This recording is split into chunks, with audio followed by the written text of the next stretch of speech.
एक यस्ता personality, handsome personality भनौँ, आउनुभएका छन् जुन संजोगले राजनीतिमा पनि हुनुहुन्छ, तर उनको एकाडेमिक ब्याकग्राउन्ड हेर्दाखेरि या पारिवारिक ब्याकग्राउन्ड हेर्दाखेरि आफ्नो परिवारमा पहिलो पुस्ता राजनीतिमा छिरेका उहाँ हुनुहुन्छ माननीय रहबर अन्सारीज्यू।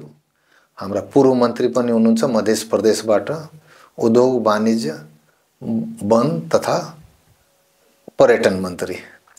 स्वागत छ माननीयज्यू। नमस्कार हजुर, धन्यवाद। कन्भर्सेसन विथ गणेशमा। थ्याङ्क यू हजुर। म पहिलो प्रश्न बम्बार्डिङबाटै सुरु गर्छु। कुन किरा काटेर राजनीतिमा आउनुभयो?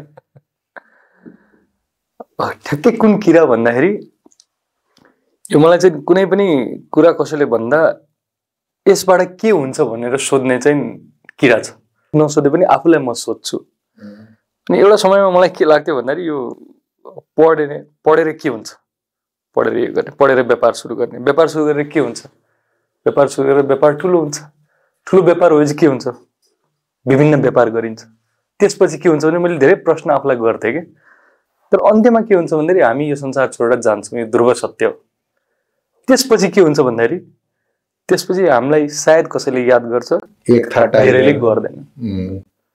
भनेपछि त्यसपछि के हुन्छ भन्दा त्यसपछि एउटा समयमा हामी सकिन्छ, हाम्रो अस्तित्व सिद्धिन्छ। भनेपछि हामी जानु अगाडि हामीले के परिवर्तन, के काम गरेर जान्छौँ कि सायद त्यसको श्रेय हामी जीवित नरहँदा हाम्रो शरीर र मानसिक उसले नलिँदा पनि संसारले दिइरहन्छ र संसारले त्यो चिज सम्झिन्छ, एउटा इन्सपिरेसन भएर जान पाए राम्रो हुन्छ भनेर यही किराले मलाई राजनीतिमा पठाएको।